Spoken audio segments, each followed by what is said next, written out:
Okay, Rabbi say, let's continue with hilchos Aveilus. We're just going to start off with the mitzvah of Seudas Havrah. Now, a lot of people are thinking Seudas Havrah. Sure, of course, everybody knows what that means. And the rest of you are thinking Seudas Havrah? What's that? Yeah, I've seen those two responses from people while discussing some of the items that are going to be on this year. Okay, so that's the first thing we discuss is Seudas Havrah. When somebody is nifter and their Aveilus start to sit shiva, the first thing that they eat is the Seudas Havrah. Their neighbors, their friends, or their non-nuclear family, their relatives who are not nuclear family, go and serve them their first meal. It is a mitzvah. It's a mitzvah on the neighbors and friends to serve this meal. Now, the halacha is the food cannot belong to the Avel. You can't take food from the Avel's fridge and feed it to him. He cannot be the owner of the food. Furthermore, the wife can't go and buy the food and serve it to him. Kol shekona isha kona Aveilus. Whatever the wife owns, the husband owns. So it doesn't help. The wife can't serve the food. And the son, if the father's paying the credit card bill and the son charges it on his credit card, then that doesn't work either. And even if the son is married, but if the father's paying the credit card bill, then the son cannot buy the food for the father who's the Avel in this case. Rather, the food should come from neighbors and friends. Okay, now, why do we serve this meal to this Avel? What's the reason? It's a big mitzvah, the Seudas Havrah. There's a lot of discussion about it in the Shulchan Aruch, in the Poskim, as you're going to see. What's the purpose? So, Lefi the Beis Yosef, the reason is, this Avel is very depressed. He just buried his close relative. And we're concerned that, he may not eat in his depression. So we serve him food to make sure that he's certainly going to eat. The Levush brings a different shot. The Levush says, similar but different, it's psychologically beneficial for the Avel to see that us, the friends, the relatives, the neighbors, we care about you. We're serving your food. And that is the reason for the Seudas Havrah, Lefi the Levush. Now, what happens if nobody shows up to the Seudas Havrah? Nebuch, nobody thought of it, nobody arranged. This neighbor thought that neighbor was doing it, that neighbor thought this neighbor was doing it. Or, another very common case is they did the Kfura in Eretz Yisrael, and they're staying in some apartment or a hotel in Eretz Yisrael for a day until tomorrow's flight. And they don't really know anybody much here. So nobody brought the Seudas Havrah. What now? So the Shevet Yehuda says he cannot eat. Sorry, you cannot eat until Shkia. You're not allowed to eat your own food until you first eat from the Seudas Havrah, and therefore you cannot eat. The Kitzur Shulchan Aruch says if he could fast a little bit lighter, if he could fast to Shkia, he should fast to Shkia. But if he can't fast the Shkia, it's too much for him, he can't handle it, then he could eat.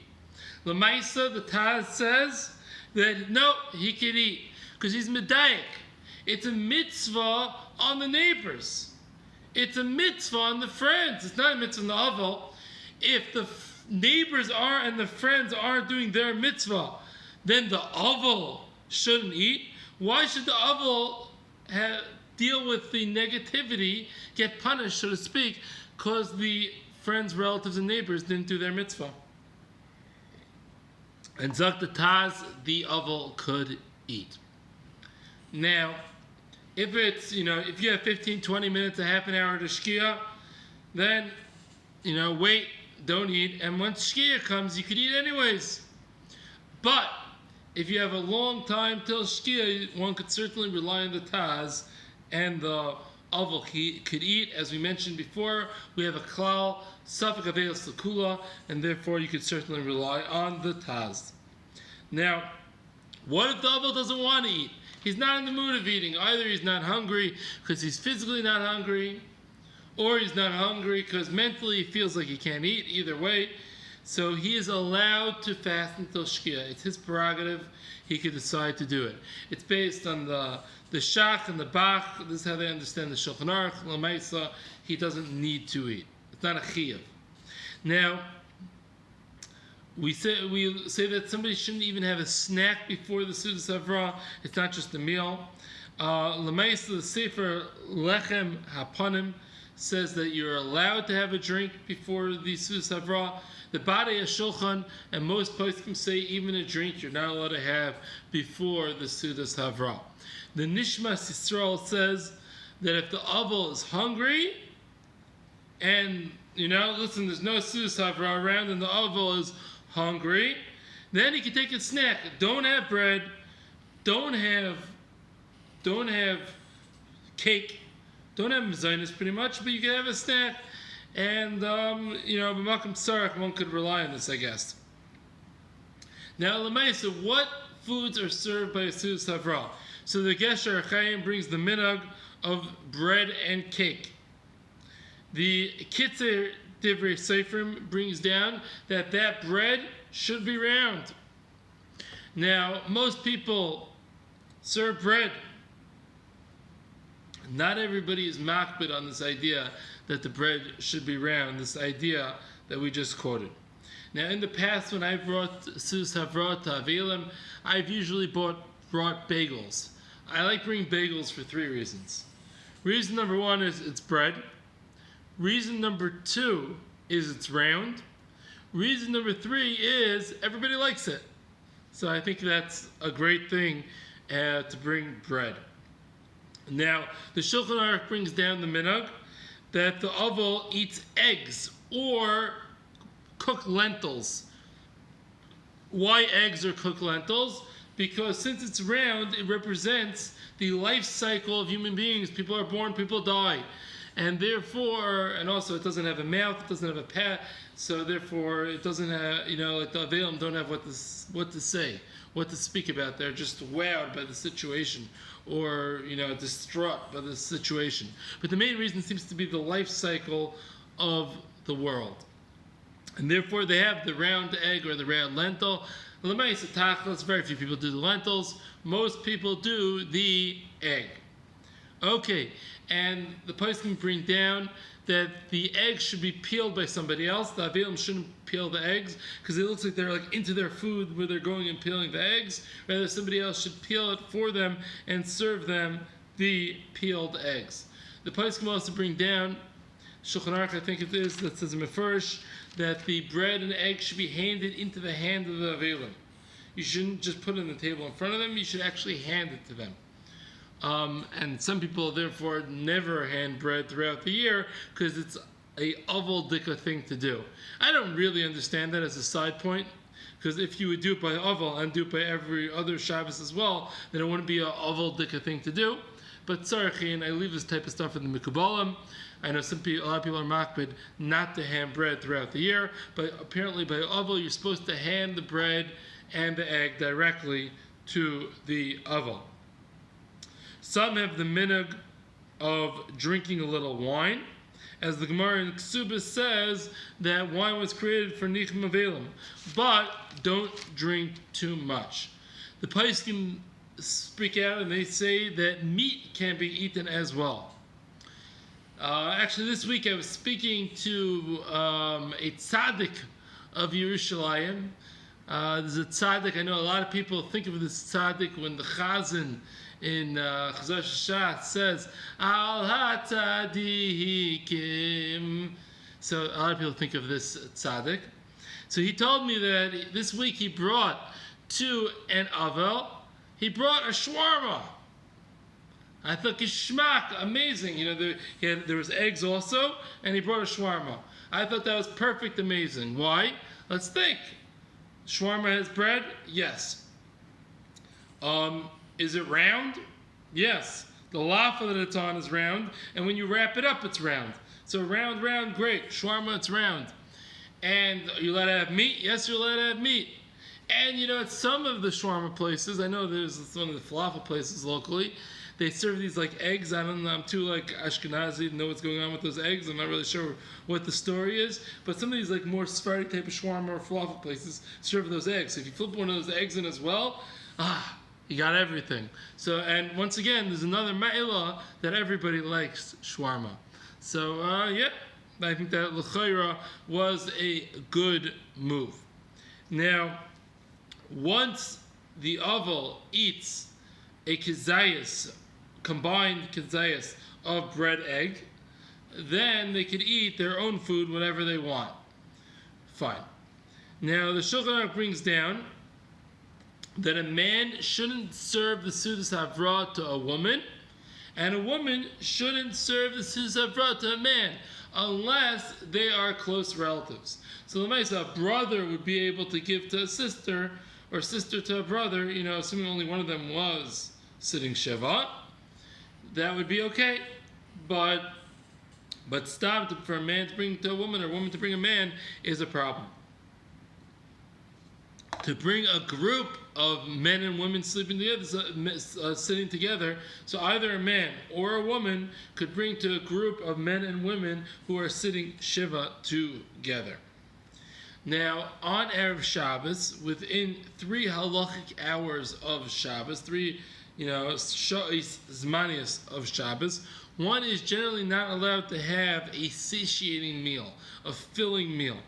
Now the Mechaber brings down a shita that says that you do bring the Seudas Havrah to somebody within the 3 hours of Shabbos. Obviously, if it got there, you don't wait till to get there. But it happens often. There's a kfura on Erev Shabbos. By the time that they get home to the shiva, it's within 3 hours of Shabbos. So the Shulchan Aruch brings us a shita that you do the Seudas Havrah anyways. But the Shulchan Aruch says for himself, he paskins that you shouldn't do the Seudas Havrah because you're not allowed to have a meal now. L'maisa, I find this troubling, not just me, there's poskim that find this troubling, that, I understand why you shouldn't have a big, huge meal. Why don't you have a little bread, a little egg? Don't make it a very satiating meal. Have it a little meal, and you'll be mekayim mitzvahs of the Seudas Havrah. L'maisa Shulchan Aruch paskins not to have this meal. But I would say that if the Avel's hungry, if the Avel wants him to eat, because he's not going to be able to eat, the Shulchan Aruch will have to wait until, after Ma'ariv, after Kiddush on Shabbos. It could be 4 or 5 hours. So, L'maisa, if he's hungry, serve him the Seudas Havrah, but keep the meal short. L'maisa, fine. So that's it for the Seudas Havrah. Now I just want to discuss for a couple of minutes who actually sits shiva. This is something that I probably should have done earlier, but I'm just going to say it now. So one sits shiva for his 7 direct relatives. Who are the 7 direct relatives? Father, mother, brother, sister, son, daughter, spouse. Those are the 7 direct relatives that one sits shiva. And yes, one sits shiva even for a married spouse. Even though there's a halacha by kahuna where you might not be betama for their married sister, a kohen, but when it comes to shiva, one sits shiva for their 7 relatives either way. Okay, so those are the people that we sit shiva for.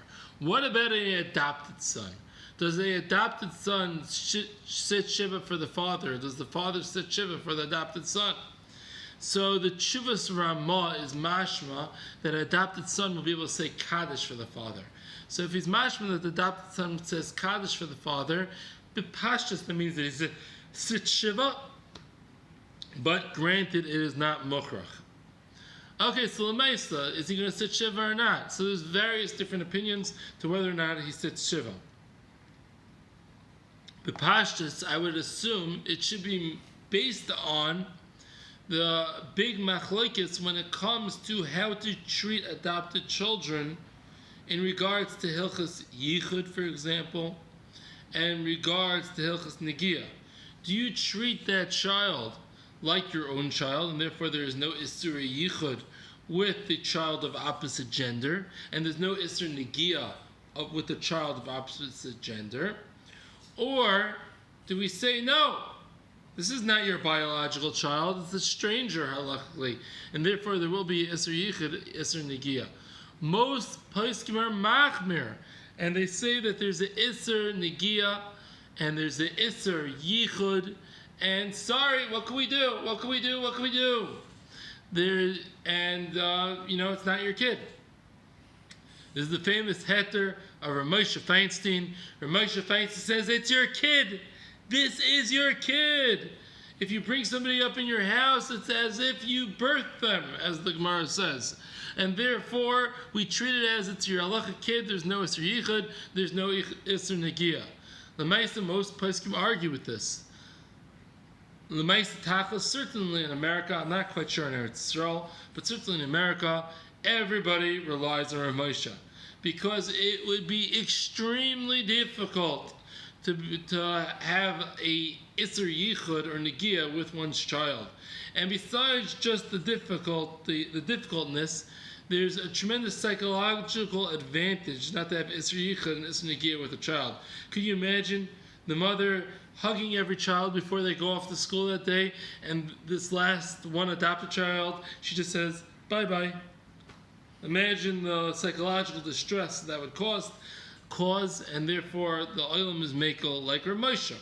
So once again, if you're going to say that when it comes to Yichud and Negia, it's your child, so certainly you would say I would assume to say when it comes to Aveilus, that is your child as well. L'maisa Reb Shlomo Zalman says the adopted child should sit Aveilus. However, he has one little point. He says usually Avel's pater from Limud Torah. If you're at a time when there's nobody who's being Menachem Avel, at that moment nobody's being Menachem Avel, then that child is now chayav for those couple of minutes in that child is now chayav in Talmud Torah. Okay, there's a big machlokes if a katan sits shiva. L'maisa, the Maritzchias, the Taz, and the Drisha say that a katan sits shiva. However, the Shach and the Kusa Kesef say that he does not sit shiva. The Chachmas Adam says the minig is a katan does not sit shiva. L'maisa, as we've discussed many a time, when you have machlokes Shach versus Taz, over here Taz says yes shiva, Shach says no shiva. La'alacha, we usually take the Shach over the Taz. Furthermore, over here, the Chachmas Adam says the minig is no shiva. How did the poskim paskin? Revel Yashiv says a katan does not sit shiva. Rav Moshe Feinstein says a katan does not sit shiva. I don't know. I thought the minig seemed to be. I thought the katanim do sit shiva. I'm not sure. I haven't run a real big survey. Baruch Hashem, most of the time there aren't katanim sitting shiva. Baruch Hashem. But I thought they do sit shiva, but it seems like from the poskim and from the sugya, it seems to come out that for the most part they do not sit shiva. It's very strange. I would think a katan should sit shiva. Why in the world would a katan not sit shiva? What's the svara for a katan not to sit shiva?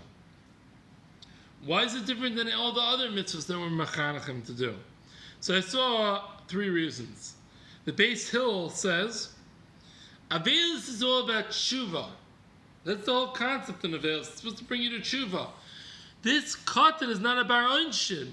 If he's not a bar oinshim, he doesn't have anything to do tshuva on. If he doesn't have anything to do tshuva on, he doesn't sit tshuva. I found this answer very hard to understand. Because l'maisa, I never heard that we don't teach a katan to do tshuva. Tshuva is a value in its own right. There's even a chazal that says tshuva was created before chait. So tshuva is about getting close to Kadosh Baruch Hu. Tshuva is a value for its own right. And therefore it's very strange to say that that's the reason. And furthermore, once there's a mitzvah of Aveilus, even if the time of the mitzvah is tshuva, once there's a mitzvah of Aveilus, we should train him to do that mitzvah. Very difficult to understand. The second answer that I saw is from the Gedulei Tara, who says that we don't train this child for Piranhas. We're not going to train him to get ready for Piranhas. Now, I hear the sentiment. I hear why you would say such. But l'maisa, it's a big chiddush. Because, we train our children to keep Tisha B'Av. Listen, it's life. Not everything in life is pretty. And l'chayra, we should have to get our kids ready for whatever life throws at us. So I find that to be a chiddush as well. The Minchas Chinuch, he quotes a Chacham Echad that says we're mechanach for mitzvahs say that are going to happen in a person's life. Who says this katan ever going to reach a situation of sitting shiva, and therefore we're not mechanachim for that, which is also hard to understand. Because first of all, the derech ha'olam is that most people do end up sitting shiva throughout their life, and secondly, is that really true? We only train children for mitzvahs that they're for sure going to happen, they're going to get to in life. I don't know. I don't train a child to make a makkah on his clubhouse, because who says he's ever going to build a house? I don't know. Sounds very strange. Tzarech in Gadol. Fine. On the first day of Aveilus, the Avel doesn't wear tefillin. Now, when is this first day of Aveilus? This is usually a half a day. This is from Kfura till Shkia. Now, usually, let's keep in mind we're going from he was an Einin beforehand, usually. So therefore, he didn't wear tefillin from the day until this point. And now he's not going to wear from the point to Kfura until Shkia.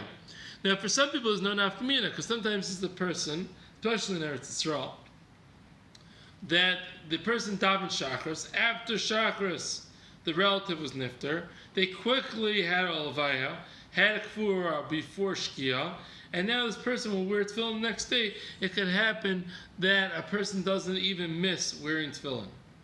But most of the time, a person does miss wearing tefillin. Now, most of the time, a person does miss wearing tefillin. Now, why in the world would an Avel not wear tefillin? So Rashi says, because there's really two different Rashis. One of the Rashis says the reason is because tefillin is called a pe'er, and it's splendor, and it's not befitting for an Avel to be wearing something wearing splendor on their head, and therefore they do not wear tefillin on the first day.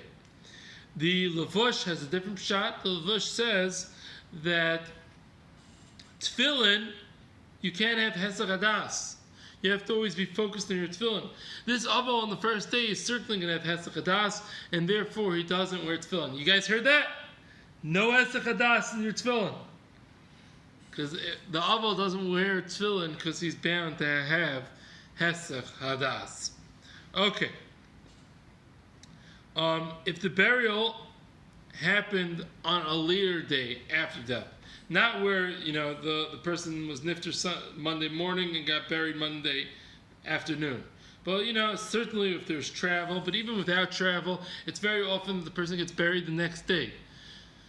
Does this halacha still apply that the Avel doesn't wear tefillin after the kfur? So the Maritz says that the Avel wears tefillin. He only doesn't wear if the kfur is on the day of the death. But if the kfur is the day after, later than the death, the Maritz says that the Avel wears tefillin. Lamaisa, the Mishnah Berurah, quotes the Taz and Dogma Rava that the Avel doesn't wear tefillin. It doesn't make a difference if the kfur was on the day of death or the kfur was a later day after death. Either way, no tefillin for the Avel. The Chayyim and the Gesher Chaim say that the Avel wears tefillin without a bracha. And apparently it's Minig Yerushalayim as well to wear tefillin the day after without a bracha.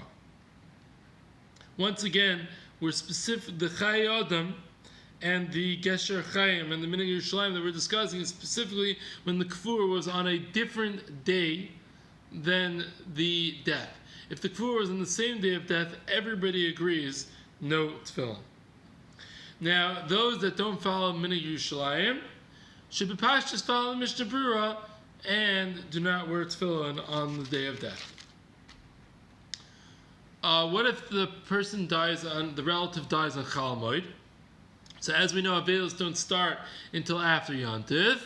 So therefore, you wear tefillin. If you're the type of person that wears tefillin on Chol Hamoed, generally you wear tefillin here as well. And once again, I think nobody makes a bracha on tefillin on Chol Hamoed, so you're certainly not going to make a bracha as well. Now, what if the kfura happened during Bein Hashmashos? So the Avel wears tefillin the next day, as we discussed in the timing. If the kfura is during Bein Hashmashos, we count the pre-shkia time as day 1, and therefore we're ready up to day 2. Day 2, you wear tefillin. Now there's a discussion, the poskim, whether or not the Avel wear tefillin day 2 and on, if there's a panim chadashos there. L'maisa, the Shulchan Aruch says that the Avel wears tefillin even in front of a panim chadashos, and that seems to be the minhag, like the Shulchan Aruch, even though there is some contrary indication, but that seems to be the minhag, like the Shulchan Aruch, that the Avel will wear tefillin even on the second day, even in front of a panim chadashos, somebody that wasn't there by the levaya or wasn't there by the first day of Aveilus, he still will wear tefillin. Many poskim say that an Avel shouldn't wear his Rabbeinu Tam tefillin throughout the Aveilus. Now we're going to go and discuss a couple of halachos about the Beis Avel. A couple of minhagim, really. Now there's a minhag that one lights a candle in the Beis Avel. The reason is because the neshama is comparable to a candle, as the pasuk says, Ner Hashem nishmas Adam. The Rebbeinu Chaya says that the neshama gets hana from the candle. I don't know, from the candle, from the fire, from the flame, I'm not sure exactly, but the neshama gets hana. I don't really know what that means. Ask your local mikubal. Okay. Now, the candle should be lit in the house where the nifter died, and preferably in the room that the nifter died. Now, if the nifter died in the hospital, then the candle should be lit where the shiva is. The Gesher Chaim brings down that the minhag is that we always light the candle wherever the shiva is. The Shut Torah Lishma says that the Avel, preferably a child, should be the one to light the candle, and he lights it. He says, "This is Le'uli Nishmas," whatever the nifter's name is, Ben, the father of the nifter, and then he goes and lights the candle. The Gesher Chaim and the Chassam Sofer say that lechatchila the candle should be olive oil. But it seems to be that the minhag in a lot of places is that they use a wax candle. They have these big, long 7-day wax candles. I think there are some that are congealed olive oil. I think it exists. You know, if you go to like the kfarim around Eretz Yisrael, you always see they have the Le'uli Nishmas and they use olive oil. The Maisa, as I said, the Chassam Sofer and the Gesher Chaim say lichatchila olive oil. Maybe you could spill a little olive oil into the wax candle. That should work as well. Now, the Maisa, if you have no candle or oil or whatever available, you could b'diavad, you could light a light in the house and keep that light on, Le'uli Nishmas. Now, the candle should remain lit all the way until the end of Shiva. In the Beis Avel, the minhag is that the mirrors should be covered or taken down, because normally when somebody goes and straightens themselves out and makes sure that they look good in front of the mirror, that brings joy to a person and will take the Avel out of the proper mindset of Aveilus, and therefore we don't want the Avel looking in the mirror, and therefore we take down the mirrors. This applies even to mirrors in the bathrooms or wherever the Avel is sleeping. Let's say he's sleeping by a neighbor, the mirrors should be covered there as well. Some people have the minhag of covering pictures of people as well. If you don't have the minhag, you don't have to worry about it. There is a minhag not to take anything out of the Beis Avel during Shiva, because there's some form of ruach tumah that rests on that item. Some say that this whole minhag is a tais. Some say this only applies if the nifter died in the house. But if the nifter didn't die in the house, some that say that this halacha doesn't apply. L'maisa, we are machmir not to take things out of the house, the Aveilus house, even if the nifter did not die in that house. Now, this issur does not apply to items that are brought in temporarily. Such as, the guy who's being Menachem Avel brings in his wallet and his coat. We don't say now he can't take out his wallet or his coat. And it only applies to items that are belong to the base of Avel. But if they're belong to the Menachem, the comforters, then it wouldn't, this Isser wouldn't apply. What about leftover food? This is very common. The Avel says, I have so much food, just take some stuff, we don't know what to do with it. So the Maisa, that Rav Vosner was asked this question, I know, and Rav Vosner says, this minhag of not taking out food doesn't trump the Isser Deraisa Bal Tashchas. And therefore, what are you going to do? You can throw out the food. It's better to take out the food and use it than to throw out the food. I understand why somebody might be a little nervous to take out some of this food. The Maisa, we say it does not apply to money. It doesn't apply. You can take tzedakah money out. You can take money to pay rent, money to pay workers, etc. out. And it also seems that when the shiva finishes, then all of a sudden the food becomes fine. This tumah disappears. What about eating in the Avel spice? What about eating there? I'm not taking it out of the house. I want to eat in the house. So surely for the B'nai Basic, the people that live in the house, and the close relatives of the Avelim that are hanging out there for significant amounts of time, they for sure are allowed to eat from that house. Now, what about other people? Are other people allowed to eat in that house? Is that a problem? So I saw quoted in the name of the Chaya Pinchas. I never heard of the Sefer before. I was wondering whether Rav Steinberg wrote it. I don't know. But I saw quoted the Chai Pinchas that if the food was made or brought for others, it wasn't made for the Avelim, it was made for the visitors, then the din doesn't apply. And furthermore, we know the Svardim, I'm pretty sure, don't hold to this whole din of not eating in the base of Avel. I think they put out all different types of brachos, and they want people to make lots of brachos, l'uli, nishmas, the nifter. I know that I saw written that Rav Yashav was very makbid on this, not to eat anything in the house of Aveilus. L'maisa, if the nifter was buried elsewhere, died elsewhere, if the nifter died in a different house, there's certainly more room to be makel. And l'maisa, it's one of those things, whoever is makbid should be makbid, and whoever is makel, you can be makel. Now, even though the Avel generally doesn't do work, which we're going to discuss in greater detail, there's a halacha that an Avel doesn't do work on Aveilus. The Avel is allowed to sweep the floor and mop the floor and do dishes and cook for the shiva. If they're doing stuff to serve the shiva, they are allowed to do that. Now, what about conversation by the mourner? So the mourner shouldn't have excessive conversation about anything besides discussing the nifter and discussing the shiva. Anybody who's by a shiva house is not supposed to greet each other. You shouldn't say shalom aleichem to somebody at a shiva house. You're not supposed to stop schmoozing by people by the shiva house. You can be schmoozing with other about the nifter, but you shouldn't be stam schmoozing.